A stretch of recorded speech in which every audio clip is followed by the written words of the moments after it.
and welcome to our Chancellor Council Meeting. Hope everybody's been enjoying their amazing breakfast here this evening. We have an exciting program of speakers for you today. I think it'll be very informative, enjoyable, and entertaining.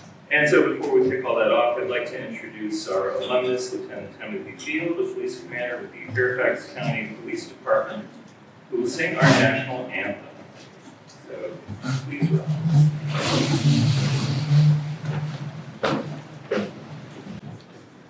Oh, say, can you see by the dawn's early light what so proudly we hailed at the twilight's last gleaming, whose broad stripes and bright stars through the perilous fight o'er the ramparts we watched were so gallantly streaming, and the rocket's red glare, the bombs bursting in air, gave proof through the night that our flag was still there.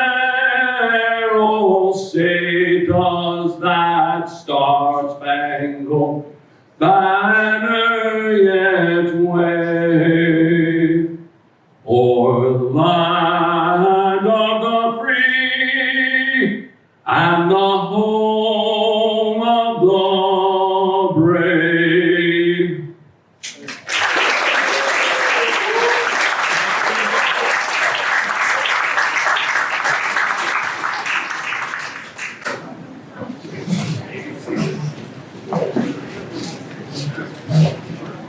Thank you, Tim. That was fantastic.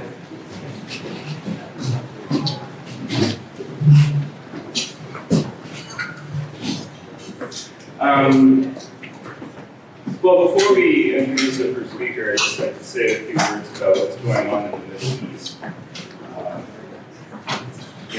Israel's response to the horrific October 7th attacks by Hamas and the developing situation regarding Hezbollah and Iran.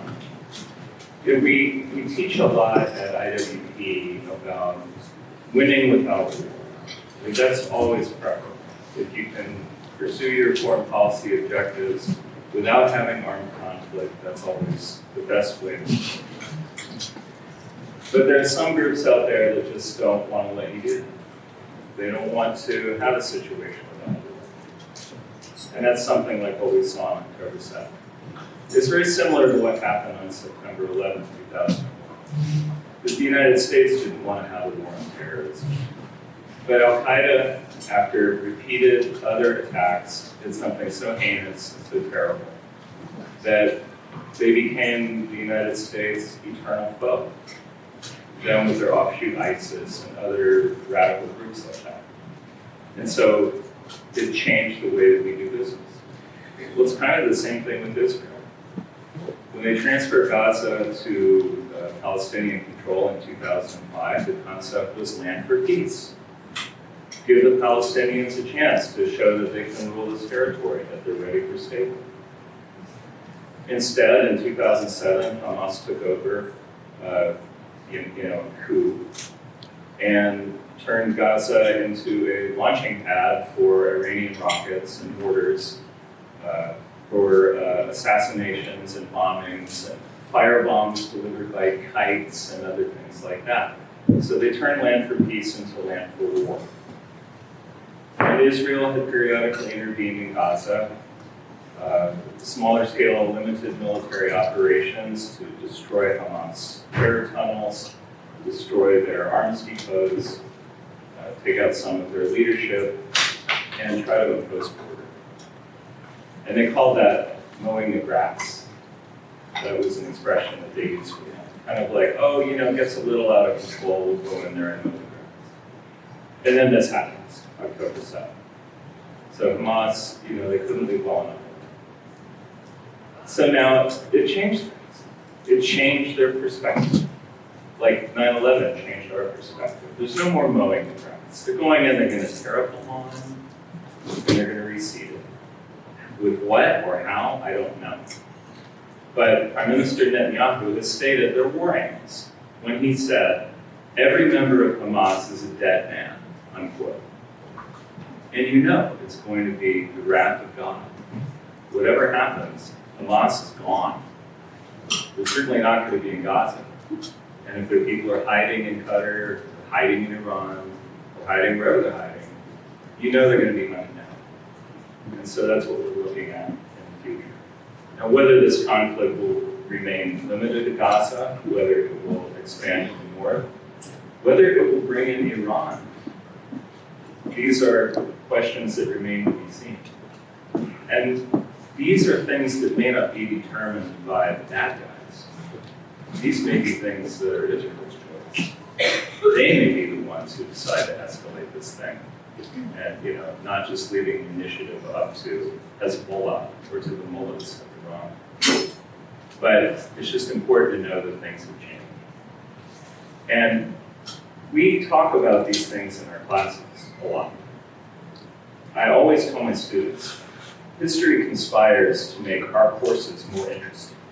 In the last 2 years, whether it was Afghanistan, whether it was Ukraine, and now Gaza, we have examples of what goes on in the world, the things that we teach about. We bring it into the curriculum. We want them to be ready for these things. Because our students are the ones who are going to go out and deal with this, or in some cases are already dealing with these things in their current jobs. And so we take that responsibility very seriously, because everybody on the faculty is a scholar practitioner.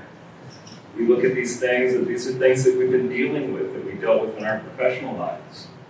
I've been involved, in counterterrorism, that was my background. I got interested when I was a student when the Hezbollah bombed our barracks in Beirut 40 years ago, right? Killing 240 Marines, sailors, and some soldiers, along with a bunch of French paratroopers in the separate bomb. So I've done a lot in counterterrorism. I like to, follow what's going on. Now we have this tragedy. Okay, this is the kind of thing our students are going to do. They're the ones who have to go out and keep the world stable, keep it safe. Yes, win without war if we can, but also deal with it if we're not allowed to do it that way. So I just wanted to let you know we're very seized of this issue with IWP. People are talking about it, we're talking about it, we're getting ready for it, because it may involve the United States as well. And I wanted to thank you for your support for what we do, because we literally cannot do what we do without you. So thank you very much for that. And thank you for coming today.